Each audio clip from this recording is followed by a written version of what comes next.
Hello hi friends, ಎಲ್ಲರಿಗೆ ನಮಸ್ಕಾರ. ಬನ್ನಿ ಧನಿಯಾ ಪುಡಿ ಮಾಡೋಣ ನಮ್ಮ ಮನೆಯಲ್ಲಿ. ಯಾವ ಥರ ಮಾಡೋಣ ಅದಕ್ಕಿಂತ ಮುಂಚೆ ಈ ವಿಡಿಯೋ ಇಷ್ಟವಾದಲ್ಲಿ ಸಬ್ಸ್ಕ್ರೈಬ್ ಮಾಡಿ, ಲೈಕ್ ಮಾಡಿ, ಶೇರ್ ಮಾಡಿ. 1 kg ಧನಿಯಾ ಕಾಳು ತಗೊಂಡು ಮಾಡೋಣ. ಕಡೆ ಇಟ್ಕೊಂಡು ಮೀಡಿಯಮ್ ಉರಿದ್ದಾನೆ ಧನಿಯಾ ಕಾಳು ಹುರ್ಕೊಂಬಿಡೋಣ. ಒಂದು ಪಾತ್ರೆಗೆ ಹಾಕೊಂಬಿಡೋಣ. ಸ್ವಲ್ಪ ಸ್ವಲ್ಪನೇ ಹುರಿದು ಎಲ್ಲ ಪಾತ್ರೆಗೆ ಸೇರಿಸ್ಬಿಡೋಣ. ಈ ಥರ ಸೇರಿಸಾದ್ಮೇಲೆ 100 ಗ್ರಾಮ್ ಅರಿಶಿನ ಕೊಂಬು ತಗೊಂಡು ಕುಟ್ಟಿ ಪುಡಿ ಮಾಡಿ ನಿಧಾನಾಗೆ ಮೀಡಿಯಮ್ ಉರಿದ್ದಾನೆ ಉರಿಬೇಕು. ಹುರಿದಾಗಿ ಮೇಲೆ ಇದನ್ನು ಪಾತ್ರೆಗೆ ಸೇರಿಸ್ಕೊಂಬಿಡೋಣ. 5 ಗ್ರಾಮ್ ಚಕ್ಕೆ, 5 ಗ್ರಾಮ್ ಏಲಕ್ಕಿ, 5 ಗ್ರಾಮ್ ಲವಂಗ, 5 ಗ್ರಾಮ್ ತಗೊಂಬಿಟ್ಟು ಮೀಡಿಯಮ್ ಉರಿದ್ದಾನೆ ಹುರಿದ್ಬಿಟ್ಟು ಪಾತ್ರೆಗೆ ಸೇರಿಸ್ಬಿಡೋಣ.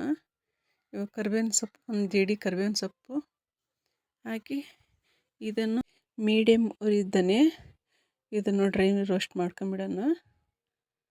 ಹುರಿದು ಇದನ್ನು ಪಾತ್ರೆಗೆ ಸೇರಿಸ್ಬಿಡೋಣ. ಮನೆಯಲ್ಲಿ ಮಾಡ್ತಾಯಿದ್ರೆ ಎಷ್ಟು ನ್ಯಾಚುರಲ್ ಇರುತ್ತೆ ಧನಿಯಾ ಪುಡಿ.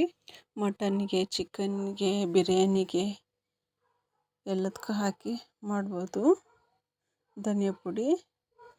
ಈ ಥರನೂ ಎಲ್ಲ ಹಾಕಿ ಮಿಕ್ಸ್ ಮಾಡಿ ಬಿಸಿಲಿಗೆ ಇಟ್ಬಿಡಿ. ಬಿಸಿಲಿಗೆ ಇಟ್ಬಿಟ್ಟು ಚೆನ್ನಾಗಿ ಒಣಗಬೇಕು. ಹೋಗಿ ಮಿಷಿನಿಗೆ ಹೋಗಿ ಹಾಕ್ಸ್ಕೊಂಬರೋಣ. ಸ್ವಲ್ಪ ಆದರೆ ಮನೆಯಲ್ಲೇ ಮಾಡ್ಕೊಬೋದು. kg 2 kg ಆದರೆ ಹೋಗಿ ಮಿಷಿನಲ್ಲಿ ಮಾಡಿಸ್ಕೊಂಬರೋಣ. ಬಿಸಿಲಿಗೆ ಒಣಗಿಸ್ಬಿಟ್ಟೆ ಮಿಷಿನಿಗೆ ಹೋಗಿ ಪೌಡ್ರ್ ಮಾಡಿಸ್ಕೊಂಬರ್ಬೇಕು. ಇಲ್ಲಾಂದರೆ ಉಂಡೆ ಕಟ್ಟಿಬಿಡುತ್ತೆ. ಬಿಸಿಲಿಗೆ ಇಟ್ಟು ಹಾಕ್ಸ್ಕೊಂಬಂದ್ರೆ ಪೌಡ್ರ್ ಚೆನ್ನಾಗಿರುತ್ತೆ. ಇವಾಗ ನೋಡಿ ಧನಿಯಾ ಪೌಡ್ರ್ ಎಷ್ಟು ಚೆನ್ನಾಗಿ ಬಂದಿದೆ. ತರಕಾರಿ ಸಾಂಬಾರಿಗೆ ಸಾಂಬಾರು ಪೌಡ್ರ್ ಮಾಡಿದ್ದೀನಿ. ಈ ಧನಿಯಾ ಪುಡಿ ಹಾಕ್ಸ್ಕೊಂಬಂದ ಮೇಲೆ ತಣ್ಣಗಿಟ್ಟು ಬಾಕ್ಸಿಗೆ ಇಟ್ಬಿಡೋಣ.